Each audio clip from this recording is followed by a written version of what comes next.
panel, and for the first time, an all-women panel.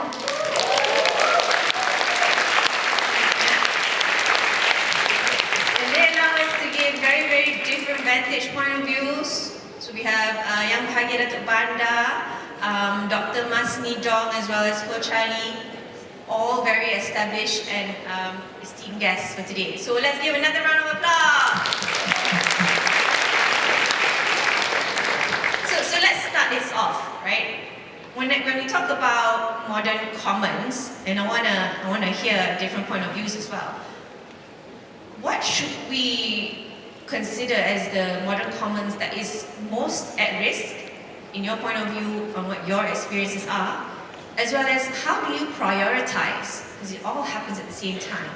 I would like to hear more from Charlie, if you could. So the idea of commons is really a sense of people talk about pollution, people talk about, what's the expense and externalities that everybody has to bear, right? I'm going to give a bit more of a solid example because that's how I function. Vacancy, right? So a lot of times property developers and people who build, they think about their own piece of land. They'll go, okay, I have rights in this piece of land, I paid this amount of money, and I'm going to, of course, maximize profits and returns to shareholders. But who bears the risk of failure? So don't get me wrong, I love risk. I think yesterday, anybody who was here at the end of the day, I love it. I love chaos, right? But there is also a consequence and price of chaos, and it is quite important to understand and appreciate who bears those costs. Is it really priced into shareholder returns? Price risk? For example, if a VC makes a bad bet, sure, that happens, and shareholders pay the price. But what if the result of your risk-taking is now borne by the poor or by other people in the neighborhood? So this is the kind of risk that becomes sort of externalized and the tragedy of the commons. And that's why things like local plans are really important. And I'm sure Dr. Wanda will talk about that a little bit more. So why is local plans important? Because it de-risks the individual, the investors, so there's certainty that if I buy this piece of land, I have returns, right? I have predict my returns. But also helps the city have some sort of framework to quantify the risk that it's taking with the traffic that it needs to invest, with the pollution that it projects, etc. But I would like to just put it out there, and maybe we will take this a little bit further, that currently the way we think about our cities is quite static. Every conversation we have had in the last 2 days talks about time, right? How we're progressing from the 20th century to the 21st century, how, if you think about returns, is it a 7-year fund size or a 10-year fund size? Our local plan is pretty much, here's the monopoly board, and to control who builds first is not really thought about, So it places quite a lot of pressure on regulators like Dr. Bandar to step in to de-risk this time-spatial part of the risk. So I want to just start off with that. Thank you. And let's hear more from Dr. Masni. So I define risk in one sentence. So the biggest risk is the invisibility. So being invisible to data, to the decision maker, and also to development itself. So this invisibility actually play out in 3 ways. So that systematically engineer the exclusion. So first of all, is missing from the maps. So settlement are invisible. So vital service like hot water or healthcare are never even know where to arrive. And then the second point is missing in metrics. So poverty is measured by indicators that don't reflect the life reality. So meaning like the real deprivations from water insecurity to the land loss actually goes undetected. And then the third point is that missing from the planning. So the voice are excluded from the planning, means that the risk that they face, like displacement or cultural loss, they stay unseen and also undressed. Okay. For example, two villages, it's just like the 10-kilometer apart, can have a different outcome. One have pipe water and a school, and then the other doesn't. So in our data sets, okay, they are not granular enough. So it means that the disparity will never trigger action to resource allocation. So therefore, the priority risk is to tackle isn't just climax to the congestion, it's the system exclusion. So we must tackle the exclusion from infrastructure, exclusion from opportunity, but above all, exclusion from being counted and also consulted. So the bottom line is, if we don't solve invisibility first, we won't build a city that actually are truly inclusive or resilient. Lessons from the grasshopper and the ants on the living with risk. So I myself, by nature, I'm a grasshopper because I'm the eldest in the family. Always been asked, Kakak, can we do this? Kakak, can we do that? And that's by nature. And I believe in individual agency, and I tolerate unconformity. You know, when you unconform to the normal, to the common, I can tolerate it. That's why I'm on the podium rather than being a bouquet girl. There's a story in that. You want to know more about the bouquet girl story, you can come after this. So, when after 3 decades, you know, about 39 years in Penang and then 6 years in the UN, I tend to be both grasshopper and ant.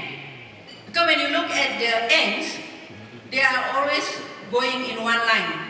And you disturb one, they will always, if you look carefully, they will always turn back and like having like signaling to the people at the back, hey, there is some danger up there. You see? Then when you disturb the line, they will spread. So I think this is after 3 decades and 6 years in the UN, I learned to be both grasshopper and ants, and I believe in top-bottom, I believe in bottom-up, and convergence of ideas in the middle. That is where I would like to link it to risk. But when you talk about risk here, whose risk are we talking? As in the video just now, well, it's nice, it's raining, but it's to the people who are in the low-lying area. It's flooding. So now here, when you talk about the definition of risk, I think it's very, very difficult to get a common denominators. That's why when I was in the UN, and now from the Penang to the UN, came back to the Kuala Lumpur as a capital city of Malaysia. That's why we really look into the data. With the data and with the innovation, I think we can, to a certain extent, define risk to the commonality. What is the risk? For example, like if I ask you, what is the top priority of risk for the Kuala Lumpur? I will have many. I had 6 dialogue Bandaraya in 6 of the 11 parliamentary constituency. One of the things that I said that when you ask risk, maybe they don't know, but I said, what is the challenges living in Kuala Lumpur? They said it's climate change and traffic jam. Climate change, they always link it to flooding and also in terms of the traffic. That's why I believe in when we have the leaders, visionary leaders, but of course bottom up, I believe in plan-led organization or plan-led development. I think this is where Charlie mentioned about the PTKL, local plan for 2040. How do we distribute the carrying capacity of Kuala Lumpur into the 176,000 lots owned by various agencies, owned by various private sectors in Kuala Lumpur. So that's why innovation data is very, very important when you want to talk about risk.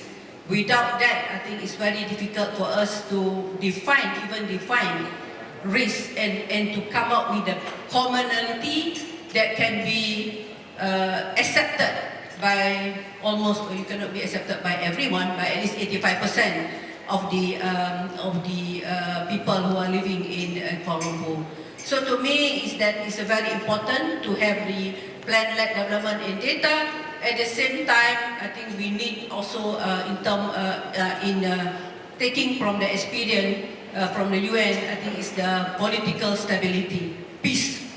You don't talk about risk if your country is not peaceful. And I have the experience working in Iraq, in Afghanistan, in Burkina Faso, also in Ethiopia, South Sudan. Even we have a program in Gaza. So I think if you don't have a peaceful the country is in conflict, don't talk about risk. I think the definition of risk there is much different than the definition of risk in Kuala Lumpur. Thank you. Dr. Banda, you've mentioned about the plan-led development. So, and Charlie also mentions the time misalignment. So often when I just like to give this analogy because I'm a parent. So I would have family planning, okay, I would have how many kids, but then surprises happen. But if you do town planning, you have a plan, but you have quadruplets at the same time, right? You cannot pace who develops first. So in that town planning, you have an end state in mind, but that time misalignment is not taken into account. You have developers chasing profit, you have people demanding what they want, and pokok tak goyang kalau tak ada angin, right? So in this is a conversation with Charlie is also interesting. In Kuantan, where Dr. Masni lives, the advertisement is no floods for the development. In KK, there's 3 water tanks. In KL, of course, it's car parks. So, Datuk Banda, how do you think we can improve this vision and reality gap when it comes to plan-led development? Yeah, thank you so much for that question. It's very tough to answer, Tia. But let me bring you to the process of the preparation of the local plan under the Act, under the Town Planning Wilayah Persekutuan Act, Town Planning Act in Malaysia. So when we talk about planning, I think I would say that Malaysia has a very good planning system. We have the National Structure Plan for the whole country, then we trickle it down to the structure plan at the state level or in Kuala Lumpur at the Kuala Lumpur level, and then we trickle it down to local plan, which I mentioned that in Kuala Lumpur we have 176,000 lots of land belong to so many agencies and many private sector. And the process is that when I mention about plan-led development, in the law, the process is that we have to have a data. Definitely, we talk about 2040 plan, there was already a 2020 plan and 2018 plan before. And when we must have a data, at the same time, the process is also include the engagement with the people. For the local plan, Kuala Lumpur, we have 83 engagement with the public, and we receive 25,000 inputs. I don't want to say objection, very negative. Inputs or feedback from the public, 25,000, and we hear them all the input and the updates within the Jatan Kuasa or the committee of hearing committee, and then we prepare the draft. Of course, in preparing the draft, we have all those studies. May it the climate change study or the land use study, the traffic study, all the data. Of course, I was not involved during the preparation, but that is the step that been taken by the Kuala Lumpur or any other local government in Malaysia when they want to do the local plan. And then your question, how do we see that spread out the opportunities? That is where we have to calculate the carrying capacity of Kuala Lumpur. What is the carrying capacity for commercial, carrying capacity for residential, the projected population, the waste generation. So when we have the carrying capacity and the projected population, then we can plan and plus the existing situation of that particular area. So then we can plan, okay, this is a plot ratio of 2, plot ratio of 3, plot ratio of 5, or plot ratio of 6. And because we have all that, it's not like plug in the air. Oh, suddenly we dream tomorrow we put this lot 6. We dream tomorrow we color this lot green. No, but we have all the scientific method to spread, so that at the end of the day, by 2040, we can get what we planned and projected in terms of population, in terms of the commercial, the residential, all those green features, in terms of the carbon emissions under the climate change and all that. So there is a scientific and also a data and calculation in that. It's not just, and plus the public participation, public input, because they know better about their areas compared to us. So that's where here is the power of listening and communication come in. Thank you. What I wanted to touch on was, and it's not during your time, I understand, but this is the implementation where we have well-intentioned plans, but markets and developers all move at a different pace. So I want to get your point of view, Charlie, on how this plays out and what your experiences are. So in the process of building trust, to come up with a draft local plan, it is a laborious process. All the engagements that's been done over the course of years, not weeks, not months. It is also all these engagements and inputs that we have for the local plan. But let's go back to what Sir David says, right? A lot of this process of building trust was coming down, top down from DBKL to the public. But if you think about the guys who are actually giving an input, it is a risk-reward table, where what's the risk? Is my interest going to get taken away? And what's my reward? So when the local plan came out, I can tell you every developer that I worked on, there's like a teams of people just going through the local plan, what's my plot ratio, you know? Why? Because the reward is very high. If you look at an ordinary person who has a 9-to-5 job, what's the probability that this person will read this plan? Very low, because the reward, the cost is time, which is very expensive, and the reward is unknown. So you will have an imbalance in terms of the risk and the reward, and that's why the time element is very important. Because if you give the input before the plan was gazetted, the results is very different from when you give it after the gazetting happens, right? So it is quite impossible to expect that every single person in Kuala Lumpur to read the plan. I think everybody can agree with that, right? That's why you need the speed of trust. You need leadership. You need leadership that people who are time poor and resource poor, to be able to outsource this to competent people to lead them towards something that's not flooded every 5 minutes. So while we have processes to build trust,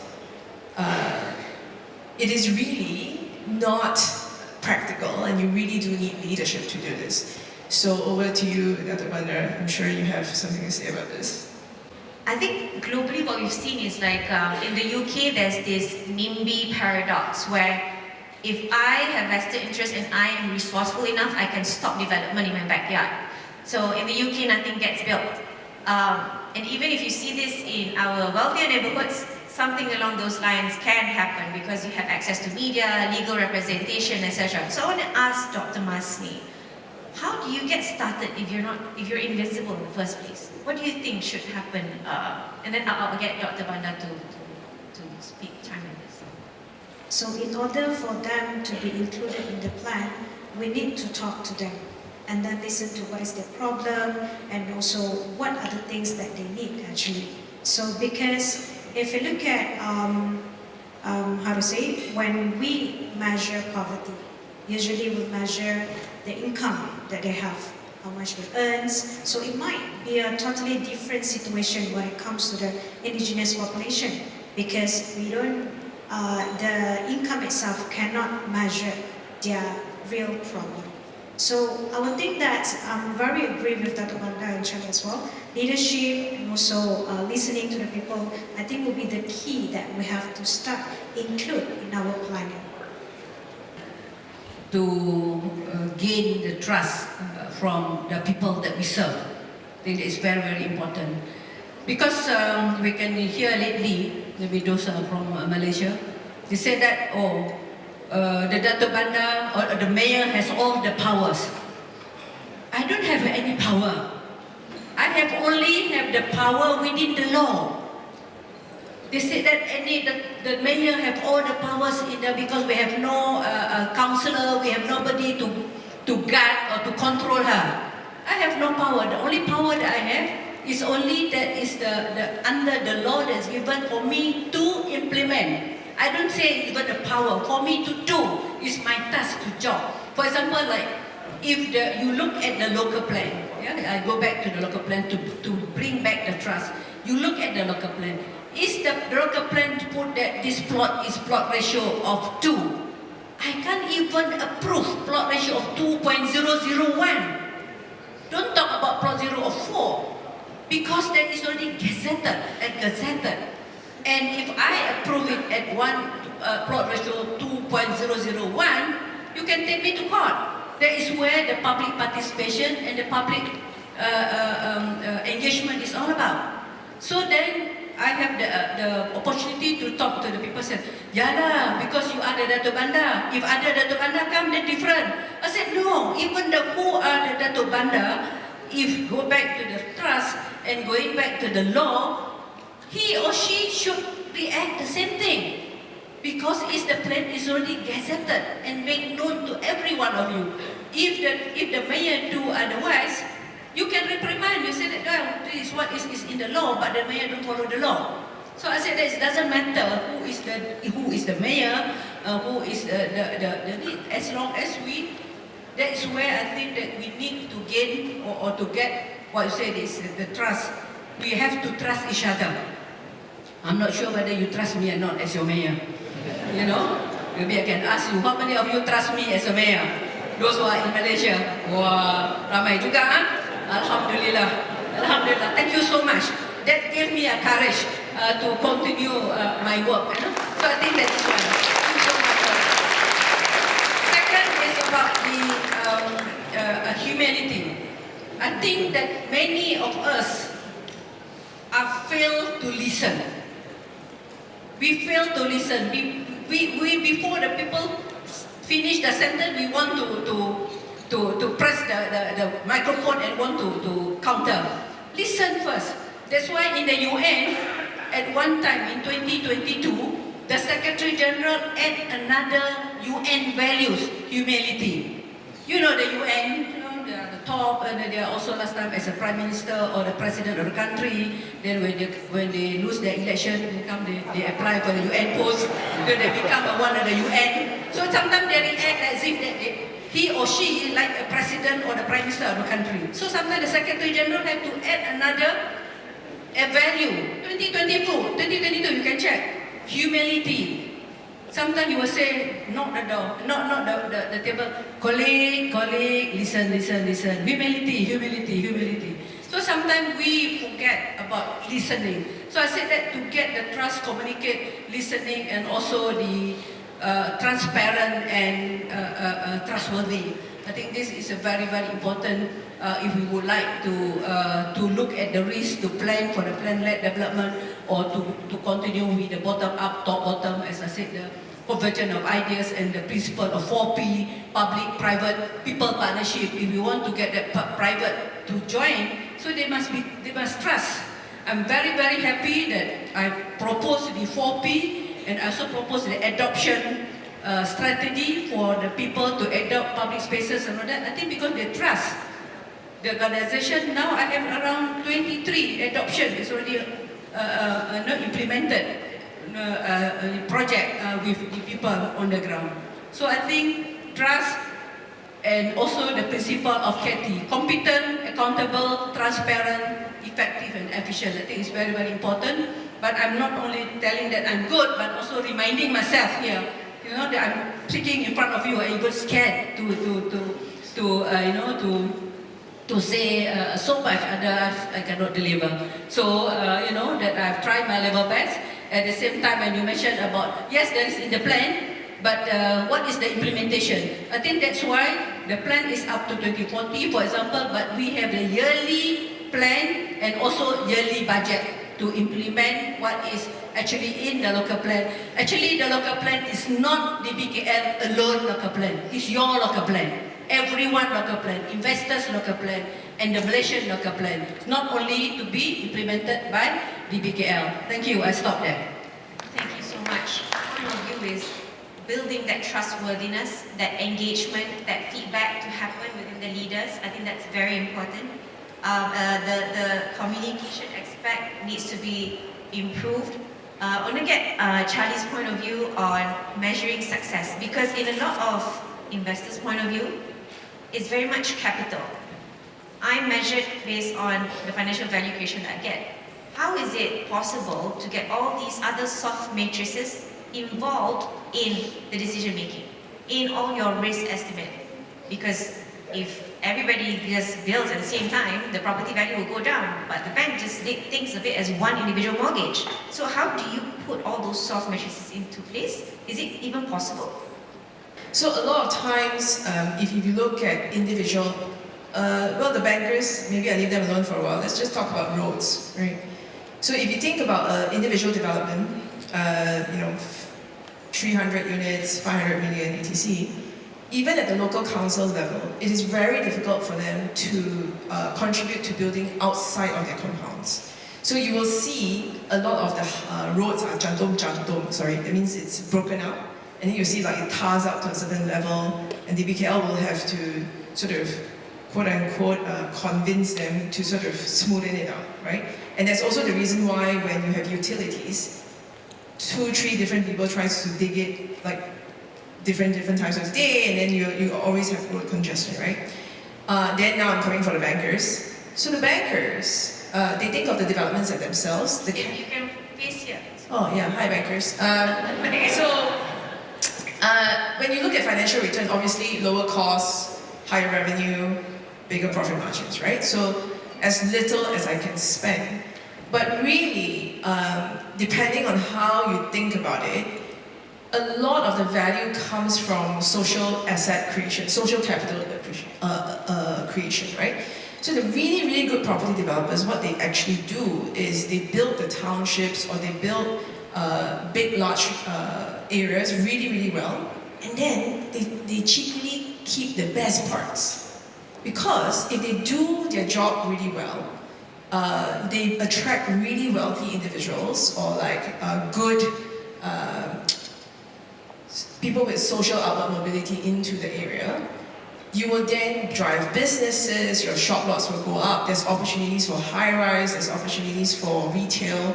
So they see it in a 20-year horizon versus a grasshopper way of going, let's get the biggest amount out to the market at the same time.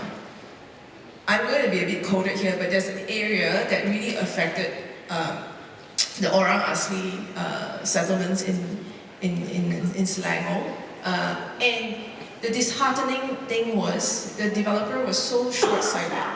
It just flooded the market with thousands and thousands of units, took over some really indigenous space, but for what? It ended up being abandoned, it ended up having a financial risk. They didn't have the cash flow because the market couldn't absorb. So knowing market absorption is very important. So not maximizing your profits at the shortest amount of time is actually good for you. It's actually good risk management and good for you long-term in return, because God forbid, if the thing is abandoned because the market couldn't absorb the amount of stock that you put in, not only the developer suffers, the financiers suffer, and regulators suffer, because the abandoned project is going to be a health issue. Dato' Bada has to come in and clean it, make sure mosquitoes doesn't come and breed. All that externalities is now being paid by everybody else. So financiers in the room, watch your cash flow or the cash flow that developers send to you. Sometimes they can be beyond realistic. Yeah, I think when you talk about the measurement, it's much easier to measure the economics part of it, but it's not that easy to measure the social cost of it, the social value. Most of the point that most of the cases that we tend to forget the social value of any program or project, but more on the economic value. I think that is where it's missing. So while we are talking about the economics and the social value, that is where I think the element of culture is come in. Sometimes culture is forgotten when you talk about the opportunities and the economic growth.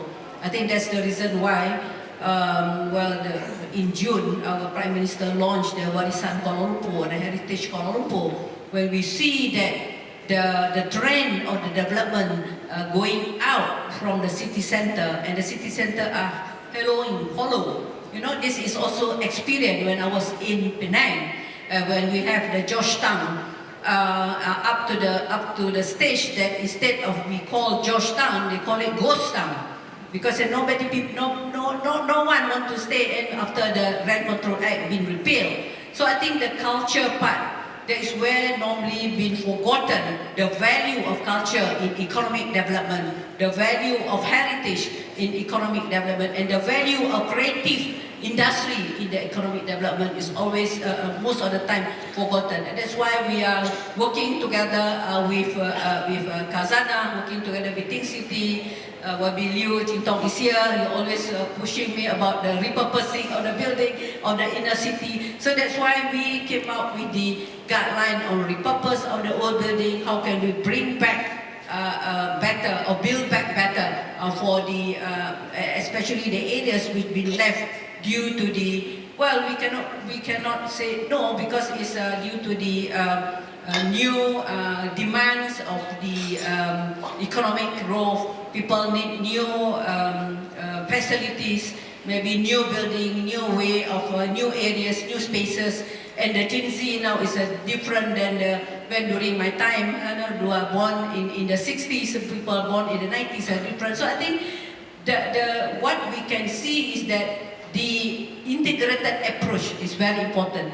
Whole of the society approach, whole of the organization approach, I think, and also whole of this of the government approach is important in order to look at to find out where, if we are lucky, we can get the balanced growth.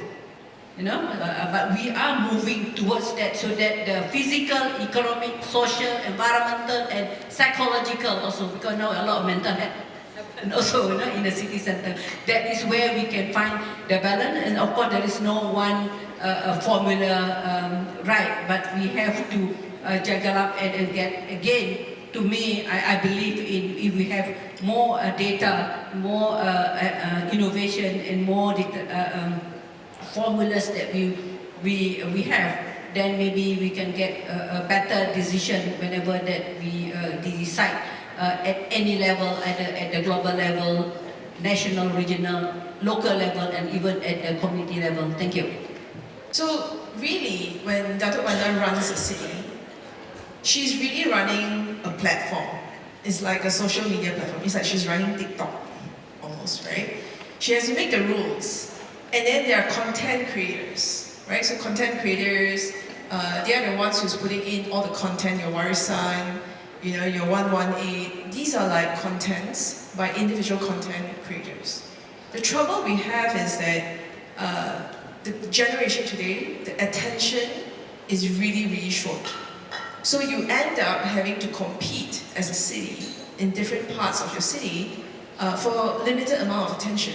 So that's why your foot traffic is all in malls, right? The 4 superstar malls combined, each superstar mall in Kuala Lumpur probably has more foot traffic than downtown city. So why? Because content, right? So I think city planners and regulators and people who are financing real estate have to start thinking the city as a platform, that it needs to be cohesive. And in my language, the software developers think about seamless platform experience, user experience, when we talk in tech. So we have to talk about our city in how to optimize the user experience of the city dweller. And then the data that you collect gives you the agility to start iterating on what is required at different times. So the time element, I'm coming back to the time element, because the local plan is very static, and it takes a laborious time to build the trust. We actually lose some of the agility, right? We lose some of the agility because think about the repurposing of this building that I know YB and a couple of other people are trying to put in. It's difficult because the zoning is commercial for offices. After COVID, how much can you consume? It's hard, right? All these great C buildings that we have in town needs to be rezoned, needs to be repurposed. But the plan is pretty static. So if we don't take a new approach for attention capture, just like the tech companies do, and the agility that is practiced, our hands are pretty tied as city practitioners. Okay, since Dr. Banda mentioned just now, there is no one formula that can actually solve all the problem, because we have to think of, like, since inclusivity cannot one size fits all, so what reform that we needed?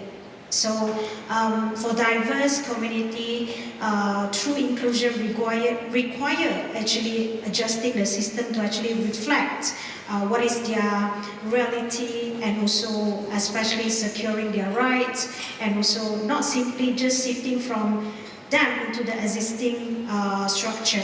Okay, so I see this into the three key areas for the systematic form. The first one will be the refining the deprivation matrix. So we must ensure that our indicator is actually of well-being are moved beyond the simple economic indicator. So utilizing the multidimensional poverty assessment tools so that allow to plan for community-specific factors like, secure land rights, access to the services, water security, and also the proximity to the service, and also the cultural preservation that mentioned by Dato' Banda just now, and the culture that we have to include in that. So when we measure what the community is actually valued, then we can improve our capacity actually to respond their needs. And then the second way is that we formalizing the tenure and also the rights. So secure the tenure is often central to stability. So where the customary or the traditional lands rights exist, so steps should be taken actually to protect and legally formalize those rights. So because without the secure land rights, development intended to create the opportunity can lead to the displacement. So formal recognition serve to stabilize the position of the community and also integrate their interests into the formal legal and also the planning framework. And then the third areas that we can, I suggest that is institutionalizing participation, because when the participations not only involve past simple consultant, but we also need to build the formal, the stable mechanism, which is for core design and also core decision, and also shared governance at the local and also the national level. When we do that, okay, the community voice is actually helped to ensure that the planning process and also is accountable to the diverse range of the stakeholders. So it is very important that we acknowledge the needs of the reality of the people, right? So how can we, the goal here is to actually move from the system that overlook a certain groups to the systematically designed for all the stakeholders. Thank you, Dr. Musni. So the first woman, the Nobel laureate recipient, It's called Eleanor Ostrom. So her study was to prove that it's possible to avoid this tragedy of commons. So what she did was she went down to the ground. She didn't just take the men's point of view, it's unavoidable. She went down and she found communities were able to overcome this by setting norms, by setting rules and compromise, right?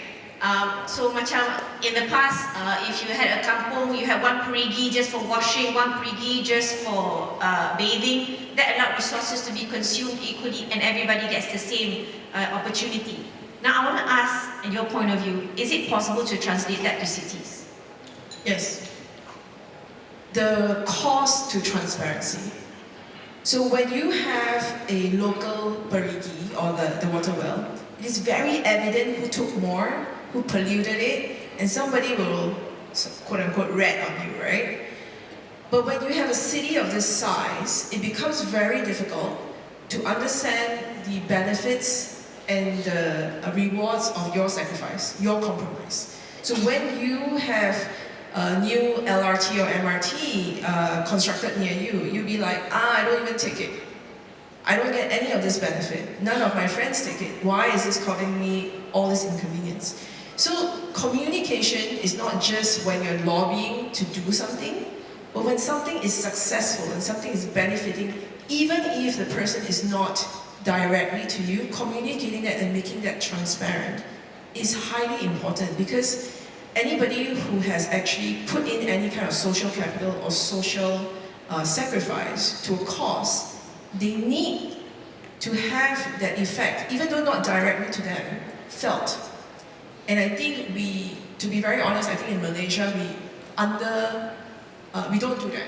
Either we are not that successful, which I doubt it, but we also don't talk about it, because a lot of these things are really, really long periods. So I think we need to be slightly better at that to get both the stuff that's not done very well transparent, but also the stuff that's been done well to be a bit more transparent. Thank you, Shan. Dr. Bada, would you like to chime in? Is it possible? And again, fighting for the common. Whose common? We are fighting at. Then that is, who is this common that we are fighting? It's the common resources, our air, our mobility, our land rights, our green spaces. Yeah, but for whom? That's what I said. That's just seems like what's in your slide just now, in the video. For whom? The common is, well, people say the water. But for us, the other common is water, but the other common is flooding.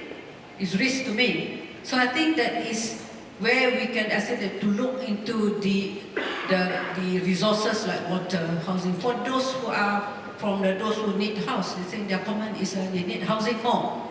Those who are driving a car, they say their common say I need a free flow of no congestion, something like that. So I think what we need to do is that the common here, we must have also the common denominators, the common indicators that can apply to everyone, every level of the community. That's where I think that in the UN they say that it's easy to say leaving no one behind, inclusivity. But we really need to have the indicators. We really need to have the engagement in order to come out which common and who's common, and which are how can we, for example, like now I'm preparing for the budget for 2026. How much should I put for the resources, limited resources? I went for the 6 already dialogue Bandaraya or the city dialogue. I have another 5 more.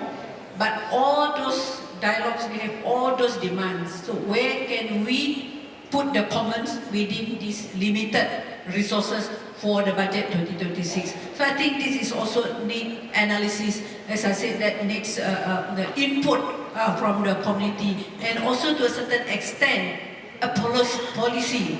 We cannot just get the bottom up without leadership who put in the policy what they need to see in the city by 2025, 2026, 2027. For example, I saw there's a flood question on the screen. Can I answer that? Go ahead. That is also common, yeah? If you read the Star paper today, I think by the journalist Miss Bhavani, you will get the answer. Because I already gave all the answers because Star came to me and asked me what are our preparation for flooding. This is also a common for everyone, flood. When I came in UN, in the City Hall of Kuala Lumpur, I came in on the 15th. By 22nd of August, big flood in Kuala Lumpur. I came on the 15th. By 23rd is sinkhole. That's how Kuala Lumpur, welcomed me to be a mayor. So at that time there were 30 hotspots.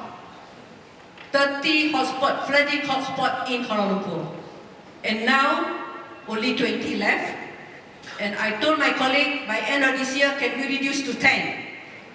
I'm not sure whether you see the changes. Last time, one is heavy rain, you will always think of flood. But now I have a problem, heavy rain, not so much of flood, because we did a lot of flood mitigation, flood adaptation, but I'm worried about the trees. But not so much of flooding now. Do you agree with me? Oh, tak ada pun. Tak betul lah ni. Last time, the stigma is that Kuala Lumpur flooding, Kuala Lumpur traffic congestions.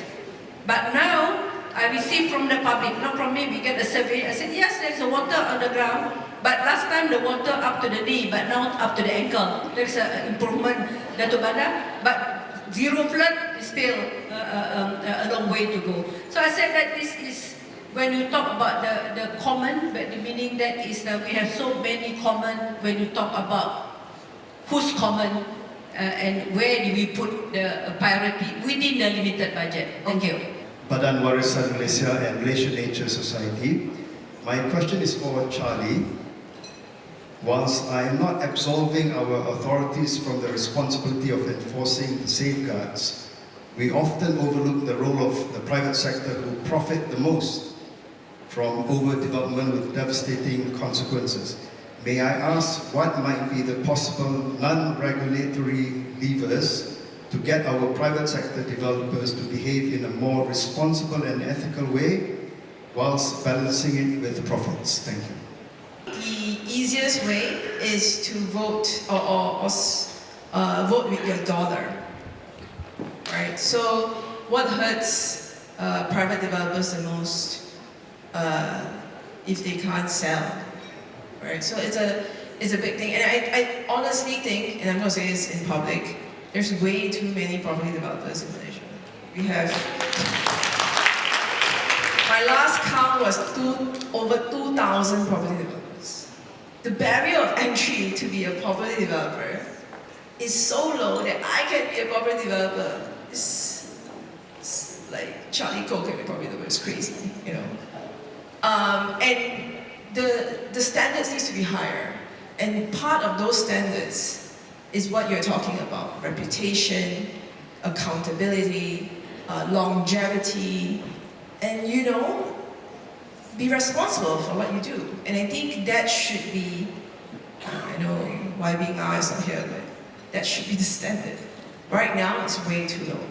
And the rest of us, the folks who are trying to be accountable, trying to be sustainable, trying to champion biodiversity, it hurts their profit because there will be another guy who's just don't care, and he just makes way more money and the bankers love them more. So it's hard. Just to let you know, I'm a big fan of trying to find equality, especially when it comes to either historical record or future data. I just want to know, through your personal experience, what have been the most, I think, egregious challenges that you face when trying to speak for people who tend to be erased by the records of history? I will say that, that from my research experience with the indigenous community, one of the things that we often overlook is that listen to their story. And we often assume that what we need is actually what they need. But in the real sense that is not the true thing. So my ongoing research that look at the multidimensional poverty, that try to emphasize that we should not look at the income indicator only. We also have to look at what is their life experience, what are the capability of their doings, and then what they can do and what they should improve. So from that as well, and then another things that I would like to say is that the opportunity for the minority, for the marginalized group to actually voice out their concern. Do they, is that included in the main plannings when we're talking about policy, we're talking about, what's sustainable development and everything, but do we include the marginalized voice in, when we're designing our policy? So I think that we have to listen.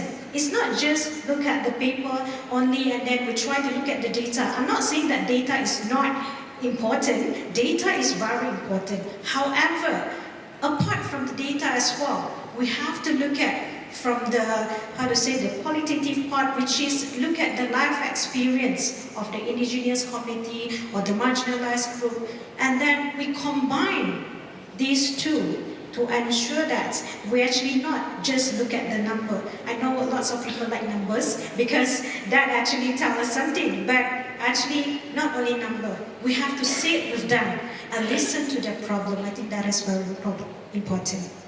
In the past 20 plus years, I have been working on social indicators, different development of different social tools, assessment tools, results-based metrics, etc., etc.